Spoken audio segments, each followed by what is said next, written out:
morning everyone, my name is Ritika Tyagi, here to represent my topic India and the world of print, which is related to the chapter print culture and the modern world. So chapter की beginning में हमने देखा था कि जैसे कि print एक तो हमारे लिए बहुत यूज़फुल है और इसके बिना अभी लाइफ सर्वाइवल भी इजी नहीं है। जब स्टार्टिंग में हमने देखा था जो प्रिंट है वो चाइना, जापान और कोरिया में आया था, लेकिन इंडिया की खुद की एक प्रिंट हिस्ट्री है जो कि बहुत इम्पॉर्टेंट है जानना हमारे लिए। तो सबसे पहले प्रिंट के आने से पहले इंडिया में जो थी वो मैन्युस्क्रिप्ट्स चलती थी। तो मैन्युस्क्रिप्ट्स क्या होती थी, वो मतलब उन्हें कॉपी किया जाता था, हाथों से लिखा जाता था।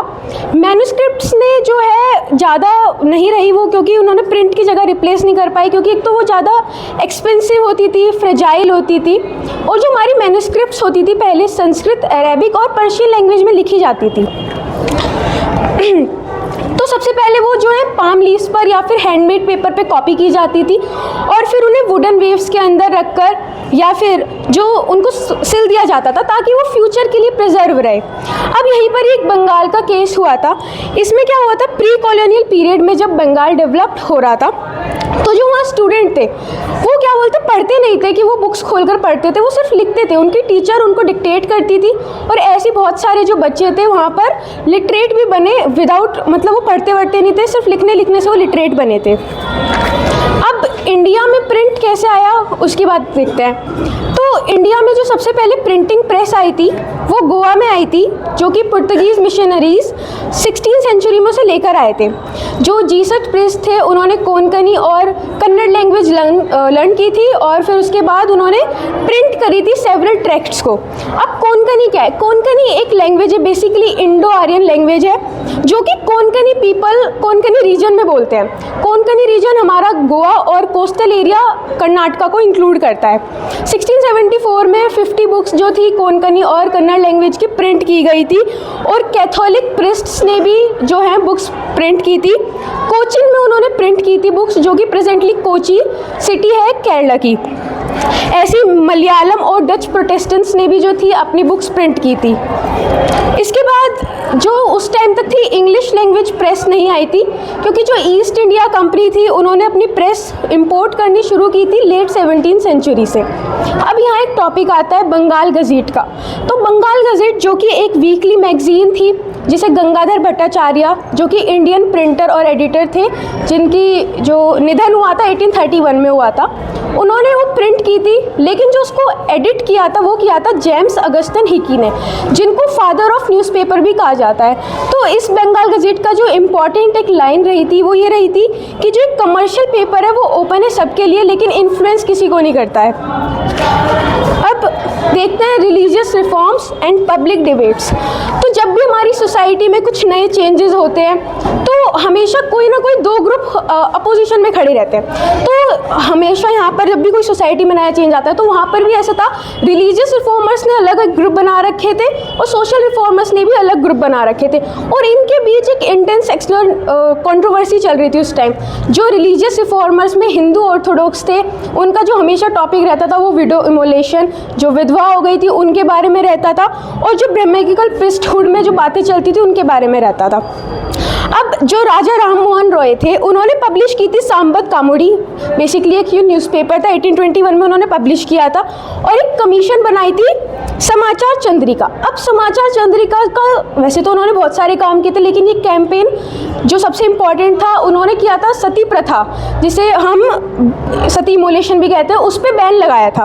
और उसी बीच 2 पर्शियन न्यूज़पेपर्स भी डेवलप किए गए थे उसी टाइम, जिन्होंने लोगों को बहुत ज़्यादा इन्फ्लुएंस किया था। एक था जामी जहान नामा जो कि हरिहर दत्ता ने किया था, और शमसुल अकबर जो कि माथुर मोहन ने किया था। उसी टाइम गुजरात में भी एक न्यूज़पेपर आया था जिसका नाम था बॉम्बे समाचार, जिसको पब्लिश किया था फरदुंजी मजबान ने। अब नॉर्थ इंडिया में क्या चल रहा था उस टाइम केस, जो उलामास थे वो बहुत ज़्यादा डीपली एंशियस हो गए थे। अब उलामास क्या होते, तो ये मुस्लिम स्कॉलर्स की एक उस टाइम बॉडी थी जो कि इस्लामिक लॉज और थियोलॉजी, धर्मशास्त्र पे उन्हें बहुत अच्छी नॉलेज थी।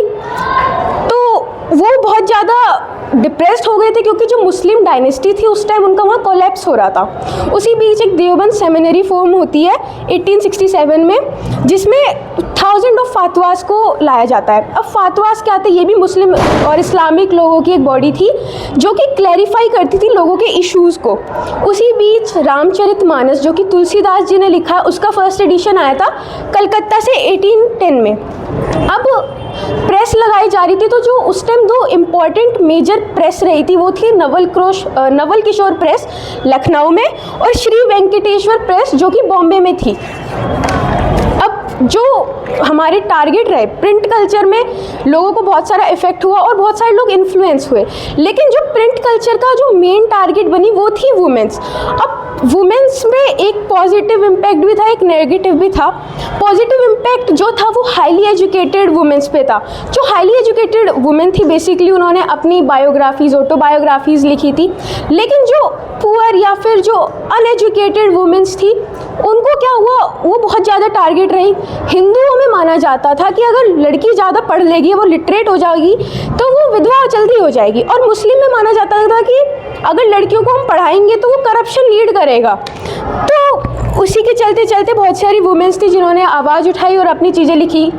तो रशुदारी देवी जिन्होंने अपनी ऑटोबायोग्राफी अमर जीवन जो कि पूरी बंगाली लैंग्वेज में है वो लिखी थी, और कैलाश बाशनी देवी उन्होंने बताया था कि कैसे जो है वुमेन्स को घर में इम्प्रिजन कर दिया गया है, कैसे उनसे फोर्सली डोमेस्टिक वर्क करवाया जा रहा है। उसी बीच ताराबाई शिंदे और पंडिता रमाबाई उन्होंने भी लिखा था कि जो अपर कास्ट की वुमेन है उनकी लाइफ भी बहुत ज़्यादा मिजरेबल है।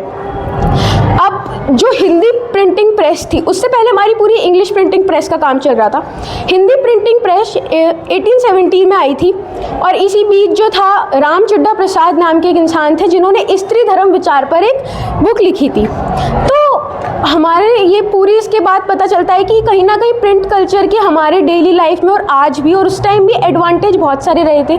इसने जो मैन्यूस्क्रिप्ट था उसको रिमूव करके बुक लाई, और उससे जो था वो कॉस्ट रिड्यूस हो गया था। आज पब्लिक लाइब्रेरीज़ है बहुत जगह पर, हर सोसाइटी हर लोकेलिटी में मिल जाएगी। और मेन चीज़ ये है कि हमारे पास सेवरल ऑप्शन है। प्रिंट कल्चर बेस्ट रहा था सोशल रिफॉर्मर्स के लिए, और आज भी है, क्योंकि वो अपने आइडियाज़ शेयर कर सकते थे ताकि लोग उन्हें पढ़े और फिर उन्हें पढ़कर जो आज सोसाइटी में चल रहा है उस पर फोकस कर सके। Thank you.